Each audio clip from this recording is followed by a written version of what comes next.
Hey there, my name's Rosie and I'm a 28-year-old divorcee. I never thought that I'd be married and divorced at this age. And honestly, if it was up to me, I would still have been with him.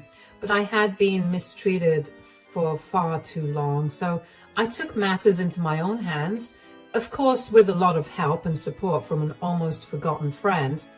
Let me begin by telling you about my ex-husband Scott and me. I met Scott in college. He was tall, handsome, and had a smile that made me feel warm inside. We started dating after we were paired up for a class project. At first, everything was perfect. Scott was kind and attentive. He would surprise me with little gifts and take me on fun dates. After a year of dating, Scott invited me to meet his family. I was nervous but excited. His mother, Vivian, was very polite, but I could tell she didn't like me much. Scott reassured me that she would come around, so I tried not to worry. Scott proposed to me a few years after we graduated. It was a beautiful day, and I said yes without hesitation. We planned a small wedding, but I didn't get what I wanted. You see, while my relationship with Scott was amazing, my relationship with Scott's mother, Vivian, was not. When I first started dating Scott, I was really excited to meet his family. Scott spoke highly of his mom, Vivian, so I thought we would get along well. But from the first time I met her, I could tell she didn't like me. Vivian was polite, but she had a strange look in her eyes when she looked at me. It made me feel like I didn't belong. While we had our dinner, Vivian kept asking me questions about my family and my plans for the future. Her questions seemed harmless, but I could tell that she was judging me. Thank you for inviting me to dinner, Vivian. Your home is lovely. Oh, thank you, Rosie. It's quite an effort to maintain, as I'm sure you can understand. So tell me about your family. Where do they live? Well, my parents live in a small town not far from here. How quaint. And your siblings? I have a younger sister. She's in college right now. I see. And what do they think of your lifestyle choices? I'm not sure what you mean. Oh, you know, moving here away from your family. It must be quite different from what they expected. Well, they weren't happy at first, but only because we're all so close. And my leaving meant that I was a lot more grown up than they wanted me to be. Still, they supported me because they wanted me to be happy. Of course, happiness is important, though I suppose it's different for everyone, isn't it?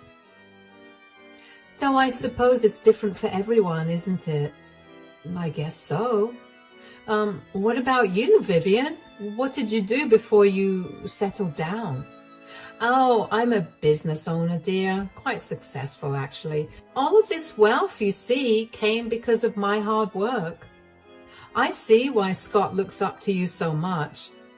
Yes, I have made sure to set a very high standard for him. I don't want him bringing home lazy and unambitious women. So what are your plans for the future, Rosie? Surely you have ambitions beyond this? I'm not sure yet. I'm still figuring things out. Ah, indecision. It can be quite telling, wouldn't you agree? I suppose so. Well, Rosie, it's been enlightening getting to know you. You're certainly different from what I expected. If you'll excuse me, I have some business to tend to right now, but feel free to stay as long as you need. There's dessert too, which I'm sure you'll eat a lot of. Good night. I was severely uncomfortable after that dinner, but Scott barely paid any mind to it. I asked Scott if he could tell me if his mother liked me, but he just told me that his mother was a little hard to please. He assured me that she liked me, and even though I didn't believe him, I let it go. As Scott and I got more serious, I tried hard to win Vivian's approval. I visited often, brought her small gifts, and helped out around her house. But no matter what I did, it was never enough. Vivian always found something to criticize. She would say things like, Rosie, you should really learn how to cook better. Or, are you sure you want to wear that dress? Scott would just shrug and tell me not to worry about it. Anyway, Vivian insisted on taking over Scott's and my wedding plans. She decided on the guest list, the venue, and even the menu. I wanted a small, intimate wedding, but Vivian turned it into a huge event. I felt like I had no say in my own wedding. Scott said it was easier to let her handle things, so I tried to go along with it. After we got married, things started to change. The first thing that changed was Scott's brother, Lucas, being cut off from the family. Lucas was Scott's older brother. Lucas had always been the black sheep of the family. Unlike Scott, he never let Vivian control him. He was independent and stood up for what he believed in, which often clashed with Vivian's manipulative ways. This caused a lot of tension between them. When Lucas decided to become a lawyer and fight for people's rights, Vivian disapproved. She wanted him to take over the family business, but Lucas refused. He wanted to help people, not just make money. But only a month after my marriage, Lucas was ousted from the family. Scott refused to tell me what had happened, and even though I knew in my heart that there was no way that Lucas had done anything wrong, I knew that if I wanted to win Vivian over, I could not interact with Lucas, at least not a lot or very overtly. Lucas would occasionally email me to check in on me because he hated how his mother treated me, but he respected it when I told him that I wanted him to not contact me because I wanted to get on Vivian's good side. The other change was that Scott spent a lot of time talking to his mom on the phone. She always had something to say about how we should live our lives. Scott would agree with her and then tell me what we should do. It was frustrating, but I loved Scott and wanted to make our marriage work. About 2 years into our marriage, Scott and I began looking into buying our own house. One day, Vivian suggested we buy a house near hers. Scott thought it was a great idea, but I wasn't so sure.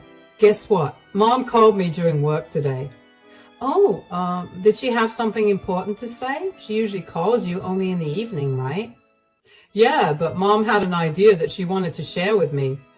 Mom suggested that we buy a house near hers. I think it's a great idea, don't you?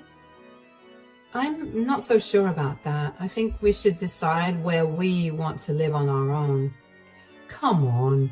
It would be so convenient to be close to Mom. She can help us with anything we need. I understand that, but I want us to make decisions that are best for us, not just because it's convenient. Why are you being so difficult about this? Mom knows what's best for us. She's willing to help with the down payment no matter how expensive the house is. How is that not enticing to you? It's not just about the money, Scott. I want us to have our own space and independence. Mom is just trying to help. Why can't you see that? I do see that, Scott, but I also want us to be able to make our own decisions without her influence all the time. She just always needs to get her way, and when she doesn't, she makes you do her dirty work. You're overreacting. I'm tired of you always questioning my mom. She knows what she's doing. I'm not questioning her intentions, Scott. I just want us to be a team, making decisions together. Fine, whatever. If you don't want to consider Mom's offer, then we'll just figure it out ourselves. Scott, please, can we talk about this later? I need some time. Fine, take all the time you need. I'll be in the other room if you want to talk. We ended up buying a house near Vivian's. She visited all the time, often without calling first. She would criticize how I decorated the house and how I cooked. She would come in and start rearranging my furniture or telling me how to clean it. Scott never defended me. He would just tell me to ignore her. Whenever I tried to talk to Scott about how I felt, he would get defensive and tell me I was overreacting. Despite all this, I tried to focus on the good times we had together. Scott could still be sweet and loving when Vivian wasn't around, but those moments became fewer and further between. I felt like I was losing myself trying to keep Scott and his mom happy. Take, for instance, the fact that I wanted to choose my own dress for my wedding, but Vivian insisted on picking it. She chose an old-fashioned, ugly gown, and when I told Scott I didn't like it, he just said, "It's Mom's choice. Let's keep her happy." I felt like my feelings didn't matter at all.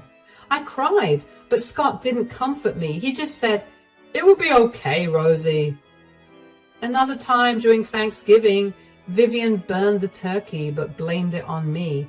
She yelled, saying I ruined dinner. Scott laughed it off, saying, "Mom, Rosie's trying her best." He didn't defend me. I felt so alone and humiliated. After that particular incident, I had had enough. After we got back home, I confronted Scott about his lack of support. "Scott, we need to talk about what happened at dinner." "What about it?" "Your mom blamed me for burning the turkey. She yelled at me in front of everyone." "Hey, she was just stressed out. It happens." "But she blamed me. It wasn't fair, and you just laughed it off." "I didn't mean anything by it, Rosie. I was just trying to lighten the mood." "It wasn't funny to me. It was humiliating." "Mom didn't mean to embarrass you. She was upset about the turkey." "It's not just about the turkey, Scott. It's about how she treats me and how you always take her side." "I told her you were trying your best. What more do you want me to do?" "I want you to stand up for me. I want you to tell her that it wasn't fair to blame me." "Look, Mom can be tough sometimes. That's just who she is." "But shouldn't you stand up for me? Shouldn't you defend me when she treats me unfairly?" "I do defend you, Rosie, but I also have to consider Mom's feelings." "What about my feelings, Scott? Don't they matter too?" "Of course they do. I just don't think this is worth fighting over." "It's not just this one time, Scott. It's every time. I feel like you never stand up for me when she does these things. It's like you always take her side." "I'm not taking sides, Rosie. I just think you're overreacting." "I'm not overreacting. I need you to support me, Scott. I need to know that you're on my side." "I am on your side, but you have to understand, Mom's always been like this. It's not going to change." "But shouldn't our marriage be about us, Scott? Shouldn't you defend me when someone treats me badly?" "Of course. But there's nothing to defend here. You just need to grow a thicker skin. Stop villainizing my mother."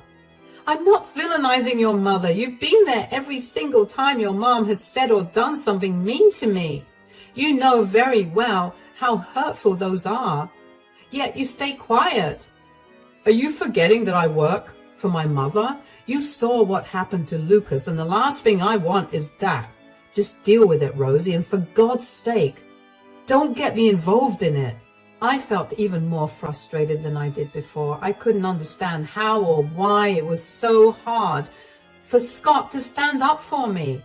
I get that he was terrified that he was going to get disowned and cut off as well, but he had enough experience to get a better job.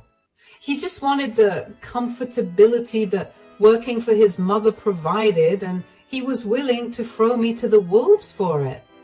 Scott's and my marriage was beginning to break. I did my best to keep things going and not let Scott or Vivian affect me or my relationship anymore, but it got harder with every month that passed. My breaking point was Vivian's birthday. Vivian's birthday was on Christmas, and she loved to make a big deal out of it. A month before her birthday, she invited me to her party at her fancy vacation house. I was surprised because she usually didn't include me in her special events.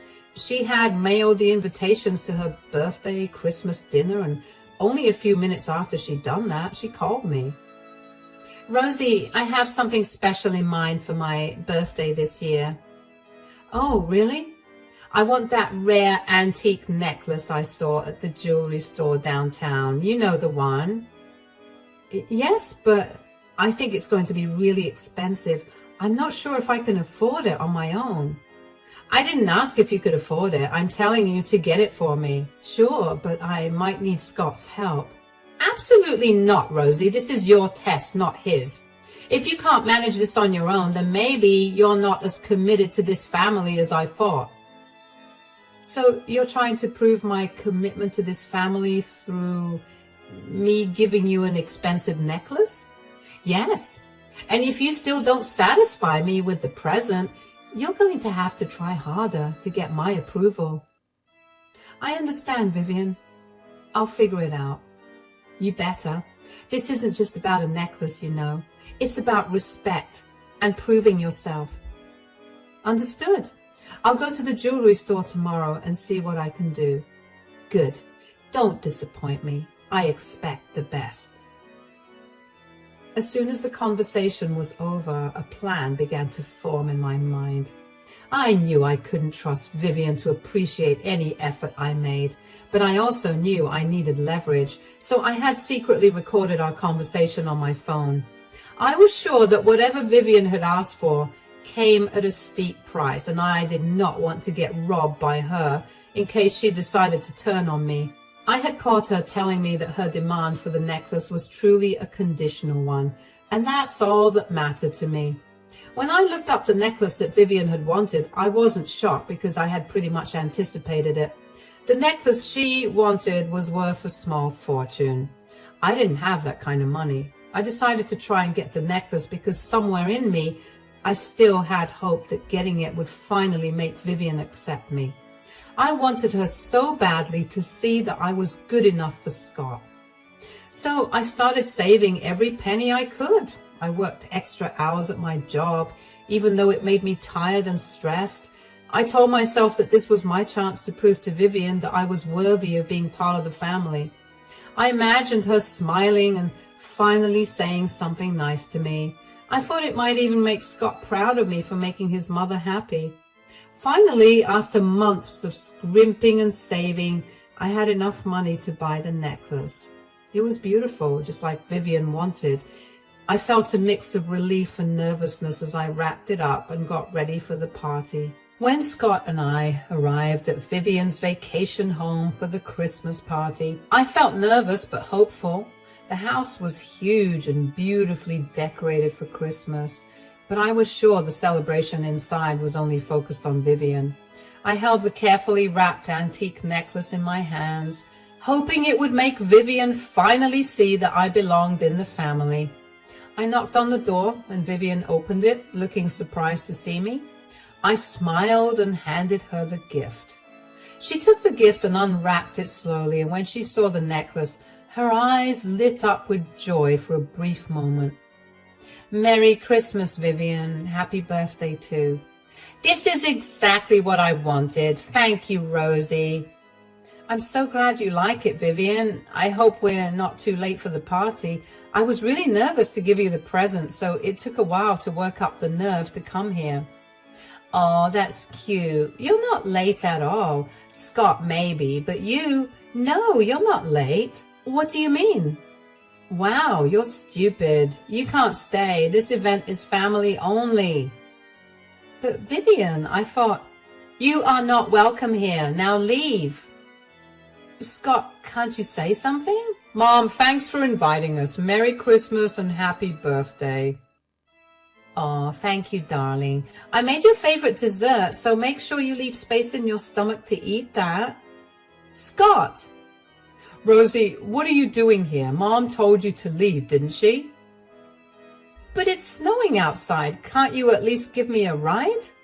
Mom said you should leave. It's not far, Rosie. Just go. Vivian then slammed the door in my face.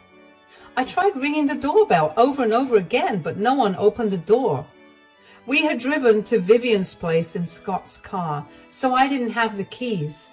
I only had two options: stay there and freeze, or walk and hope to find shelter and not freeze. I chose the second. My heart broke into a million pieces. How could he do this to me? I had tried so hard to please his mother, and once again he was taking her side. As I walked away in the snowstorm, tears streamed down my face. The cold wind bit at my skin and my feet felt heavy in the deep snow. I felt utterly alone and betrayed. The man I loved, the man I had married, had chosen his cruel mother over me again. My mind raced with thoughts. Why was I never good enough for Vivian? Why did Scott never stand up for me? Why did I keep trying so hard for people who didn't care about me? The snow kept falling and I kept walking, feeling more and more numb. I couldn't hold back my sobs. I felt like I had lost everything. My hope, my dignity, and my love. As I walked through the snowstorm, shivering and feeling completely alone, I heard a voice call my name. I turned around and saw Lucas, Scott's older brother, running towards me.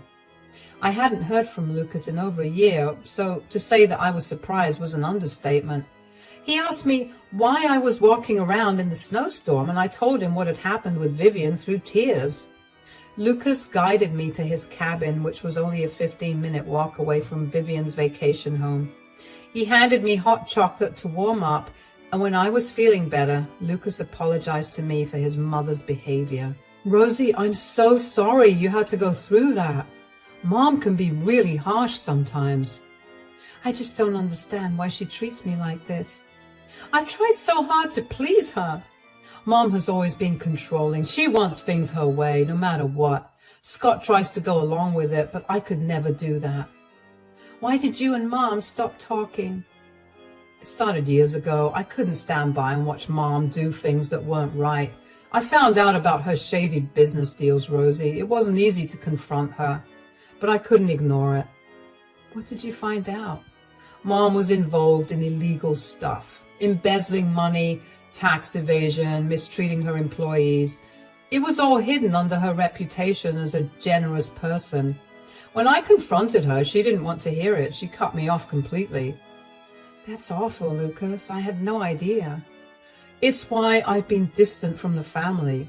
But I've always kept an eye on you, Rosie. I knew Mom could be tough on you." "Thank you for being there tonight. I don't know what I would have done without you." "You're strong, Rosie, stronger than you know. We're going to figure this out together." "What do we do now?" "First, we make sure you're okay. Then we'll plan our next step. Mom can't keep treating people like this. She needs to face the consequences." "But Scott, he didn't say anything to defend me." "Scott is caught up in Mom's world. He tries to keep her happy, even if it means hurting others, and that's why he's Mom's favorite. He's too stupid and spineless to see reality for what it is." "I don't want to be around either of them anymore. Lucas, I really can't. I want my necklace back, and I want them to feel sorry for everything they've done to me." "I have an idea." Lucas and I decided to hit back in a way that would really hurt her and Scott. Lucas, who's a lawyer, dug deep into Vivian's business dealings. He meticulously gathered evidence of the shady dealings that Vivian continued to partake in, including forged documents, secret bank accounts, and testimonies from former employees who had been mistreated. He then sent anonymous tips to several reputable newspapers and news channels, ensuring that the information reached a wide audience quickly. The reporters, hungry for a scandal involving such a high-profile figure, jumped on the story.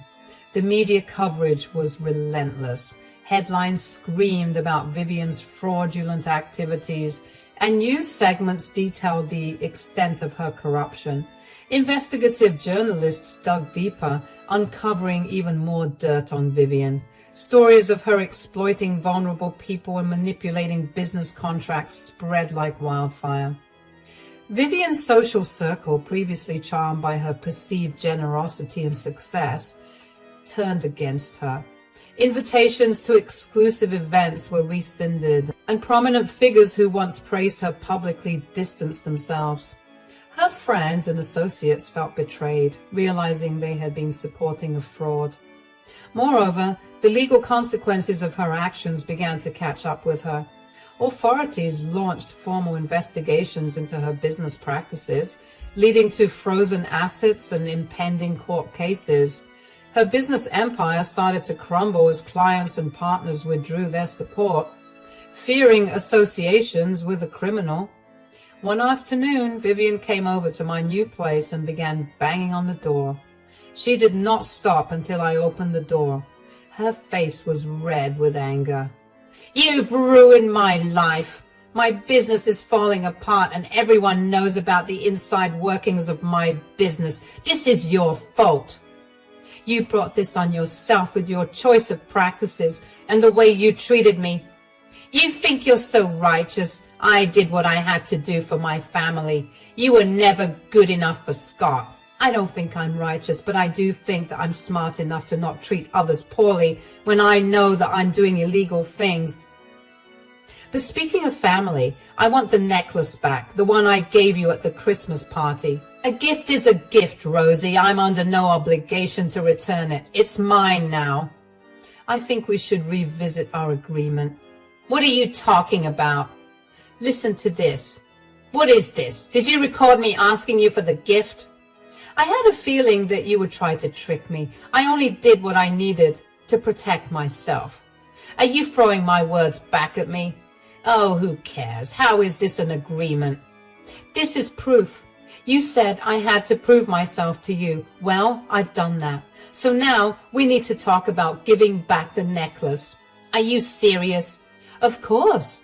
And what will you do if I don't give you the necklace back?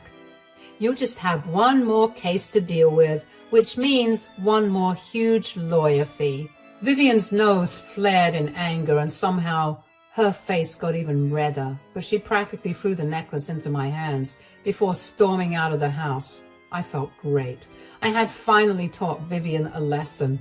All that was left was my divorce. With all the evidence I had of Scott's neglect, I talked to a divorce lawyer about getting a divorce from Scott. I made sure to collect everything I needed to show how his mom dominated our marriage and bullied me relentlessly, yet Scott never stood up for me.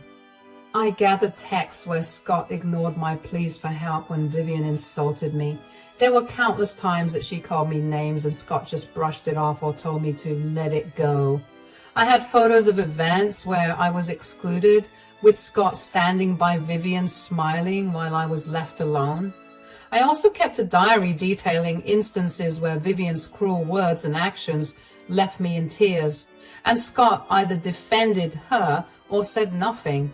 There were financial records showing how Vivian controlled our finances with Scott's approval, leaving me with little say in our money matters.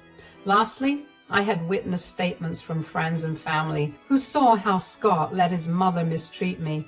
They wrote about the times they saw Vivian belittle me and how Scott stood by doing nothing. This evidence painted a clear picture of how Scott's neglect and Vivian's bullying hurt our marriage. Lucas then also helped me figure out how to protect myself financially. I wouldn't be left with nothing. In court, I felt a mix of nerves and determination. This was my chance to finally stand up for myself. Scott was visibly upset and he tried to defend himself. He claimed he was just trying to keep the peace between his mother and me. But the evidence was too strong. The judge saw how his actions, or lack thereof, had contributed to the breakdown of our marriage.